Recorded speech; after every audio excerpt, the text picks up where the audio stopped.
together. Of course, SHIT is an acronym for Success, Health, Inspiration, and Transformation. If you're new to this channel, please subscribe. I would love it.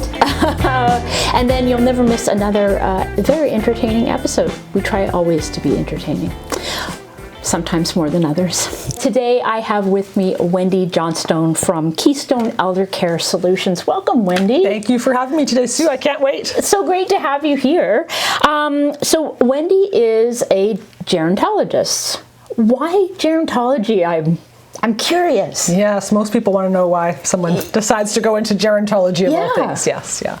Well, I'll give you the short version because the long version could take days to explain. When I was growing up, I just had this wonderful relationship with my grandparents. Yeah. And I spent a lot of time with them. My one grandmother helped raise me after school, like would look after me. My mom went back to work. And as time evolved and I sort of grew along and she aged, and I just sort of had this real insight into aging, and was somehow able just to continue to see the person versus the aging process. And so it just gave me a really good I guess overview or understanding that while aging can suck, as you've said, there's also this amazing freedom that can come with age, or this amazing wisdom that comes with age. And I guess I was able to kind of see that firsthand. And then as it turned out, I'm actually quite gifted with the elderly and with seniors and with family caregivers, and I was able to kind of pursue my passion from academically by taking a program or a master's degree in gerontology, and then just became even more, just fell more in love with the whole area. And then when my dad, he had a series of health problems. He had brain tumors when I was younger, and they ultimately led to his death after a massive stroke, an epileptic seizure. And when I was pregnant with my daughter, and after that whole scenario and that whole understanding of how complicated navigating the healthcare system is, and also just that whole scenario with my dad, how it impacted my mom, how it put a lot of strain on her ability to balance work and caring for my dad, the whole financial piece, the whole housing piece. I was like, wow, we're a pretty skilled family. I have all this knowledge, and it was incredibly challenging and incredibly complex. And I thought, surely there must be other people who are in the same boat. Yeah. And that's when we started the business, out of that personal experience, but also bringing in the academic lens as well. And you've just summed up very, very well what your business actually does do. And that is that you meet with family members, caregivers, and you create, well, we talked about it earlier, a process and a method of how best to handle everything, because there's a lot of things to handle. Yeah, there are. And I think sometimes it's easy to, we have this, I know it sounds sappy, holistic approach to elder care, but that's really what we do. We just don't look at, they have these medical issues, so let's just fix the medical issues and they'll be fine. That might help, but there's this whole other greater, system that's supporting that person, who needs more support or who may need more support in the future. So we look at all of those different pieces, and like you said, I mean, not to put it into a very concrete box, but it is a process, and we have these systems in place, and we have these tools that work. It doesn't mean that it goes as seamlessly as we'd like it to, but we have this great framework that we can start with. Obviously the process is customizable. It is, yes. But you've got the building blocks that can take a lot of issues away that people have to deal with. One of the things in my mind is, how soon should you sit down with your aging parents to kind of get started on the process?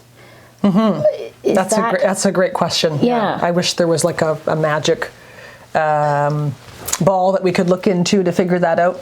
Well, I always like to talk about the chronological parts of aging, and then the biological parts, and then the psychological parts. So they don't always line up together.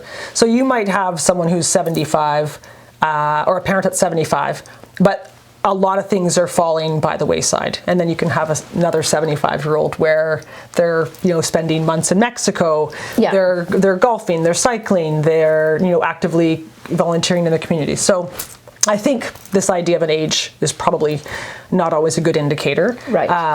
Having said that, kind of the rule of thumb is if you're in your 40s and your parents are in their 70s, it's a good time to at least start dialogue. And it usually is gathering information, on better understanding their values and beliefs. One of the things that I have found so interesting about working with, because our business, we work with both.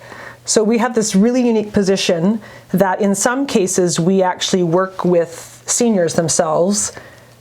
Like they're both your clients. They're both our clients. The seniors and the kids. The family caregivers. Right. And so we get this really unique perspective. And so one of the things that I would say I have a better understanding now is that values and belief systems are sometimes different.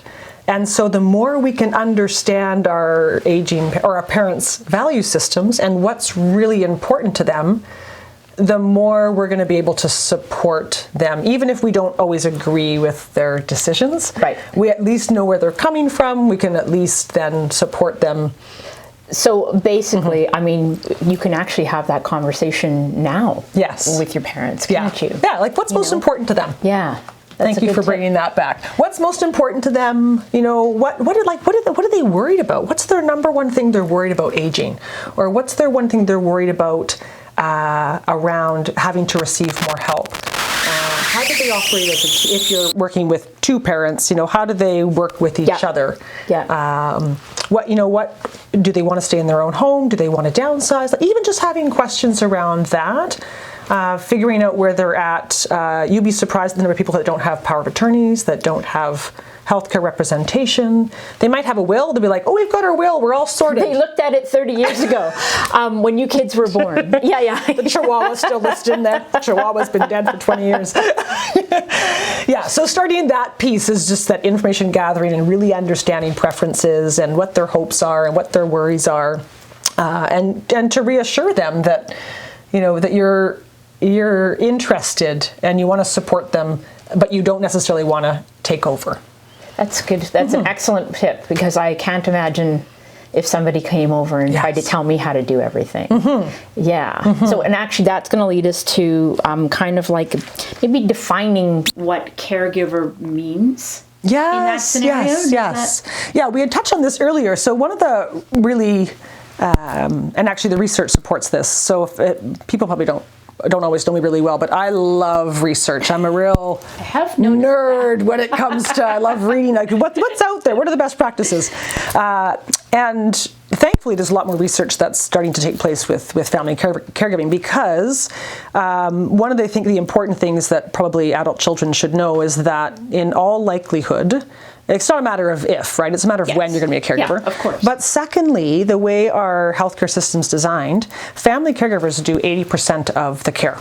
So whether it's the mom that's supporting your dad, or whether it's you directly as an adult child supporting the parent, you're going to be doing 80% of the work.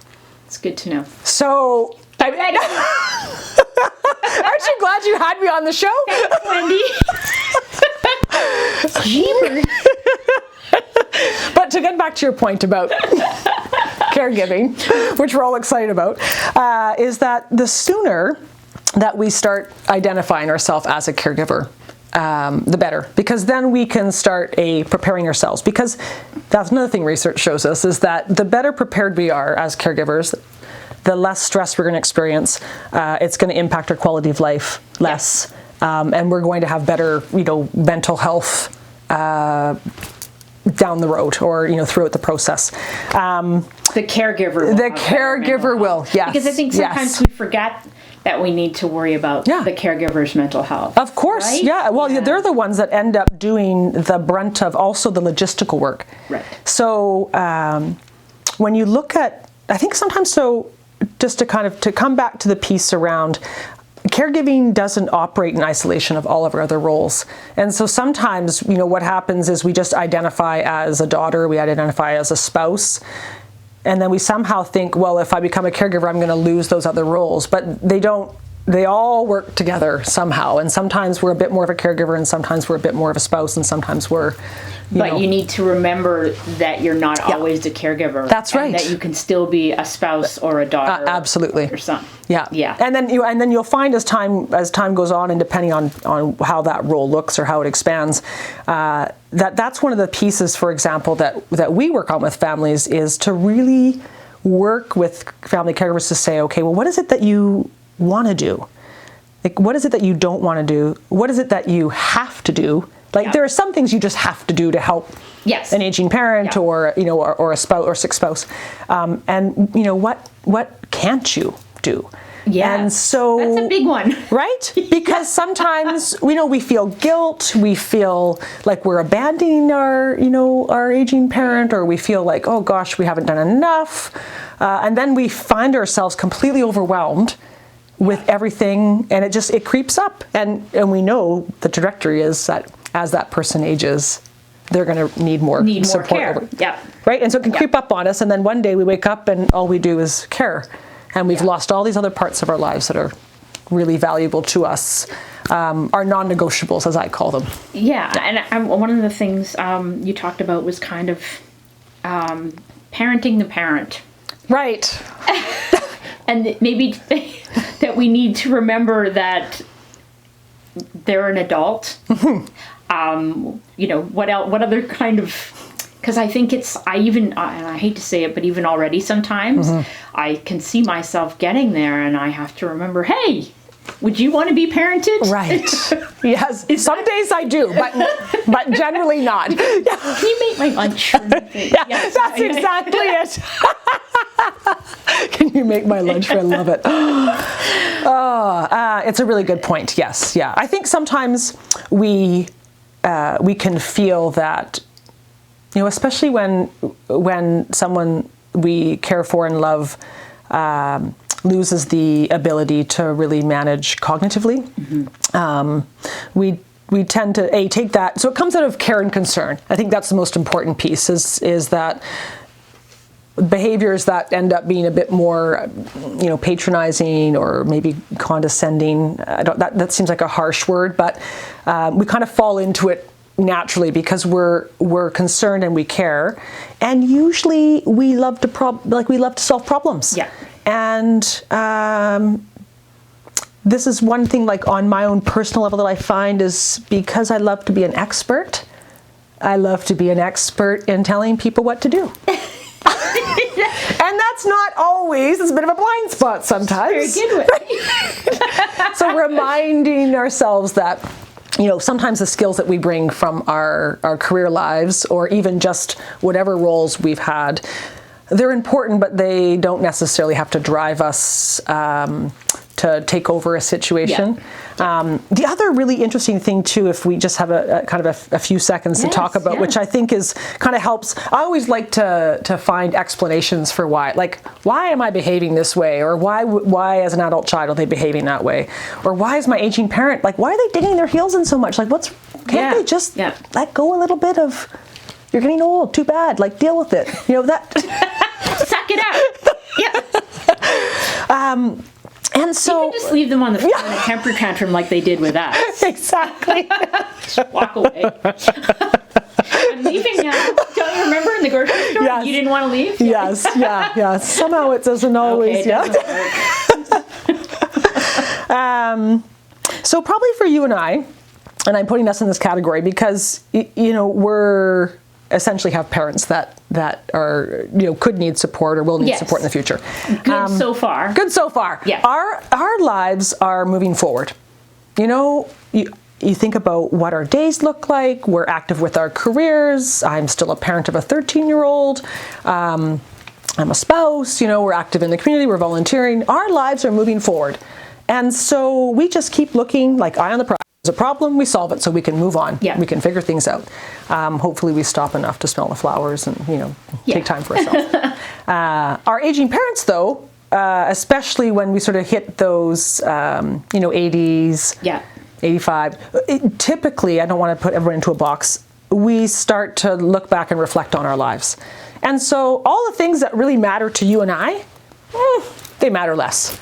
because we're starting to think about, oh my goodness, I'm in the last decade of my life. Right. And what's really most important to me is, usually I want to, maintain my independence for as long as possible. I want to stay in control of, of certain things, or I want to, figure out how I'm going to be, what kind of legacy I'm going to leave behind, whether it's just how people remember me or information that I feel like I should be passing on to people. And this is why we start to hear a lot more stories. Right. Because within those stories is really this idea of trying to pass on a legacy. Yeah. Well, and it's more like how you want to be remembered, and the things that are important to us at 85, from what I hear about with the clients that I work with, are very different than what's important for you and I.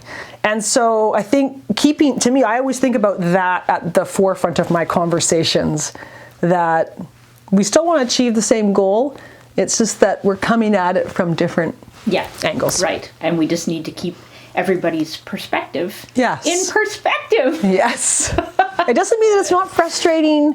It doesn't mean that there aren't like these incredible, challenges, especially when aging parents kind of hit this part where their cognition is changing, but they still are really capable and able to make decisions. Yes, I think that's probably the hardest. It is absolutely, hands down. It's even the hardest for us as a company, as providers. Mm-hmm. We're constantly searching for ways to maintain respect, maintain dignity, but also then be able to do our jobs. Yeah. Yeah. I think it's incredibly difficult to watch a person in our life that has been who still is so important to us, change and grieve that loss of, what they represented to us. Yeah. And how that process changes and that grief. So sometimes that gets entangled with all of the little bits, and we become more frustrated, we become more short, because we keep thinking, well, this person should be capable of doing this. They've been capable their whole life. And what we tend to sometimes forget, or we need to remind ourselves, is that it's often the disease, right? It's not the person. Yeah. And then on the other end, I think, I was just working with this 93-year-old client whose family lives long distance, and she just said, oh, you have no idea what it's like. Like, I feel like I can't hang on to anything anymore. Like, I have all these bits, I can't grasp it. Mm-hmm. And I thought, oh, how hard that must be when you're so capable and independent to feel that loss too. So then we're dealing with that whole emotional process as well. So it's there's so many parts. There's so many pieces to it, really. Mm-hmm. And I can understand why it would be very worthwhile getting help with it. Mm-hmm. And starting that process early, start those conversations. I think even I think the biggest takeaway from today for me is to have that conversation about expectations and values with your parent. Mm-hmm. Absolutely. Yeah. Super simple thing to do, and so very important. If you're in the process and you don't know you need help, I will leave all of Wendy's information down below, and you can check out. She has written lots of articles and blog posts and everything there. There's tons of great information on her website. And thank you, Wendy. I hope you'll come back again, because I think there's going to be some topics we can really get into. I will look forward to it. Well, thank you for having me. It's a pleasure to be able to talk about gerontology. We gerontologists, we love to talk about gerontology. I love it. See, aging doesn't need to suck. We just call Wendy. Anyway, thank you so much for watching. Get your shit together, and we will see you again very soon.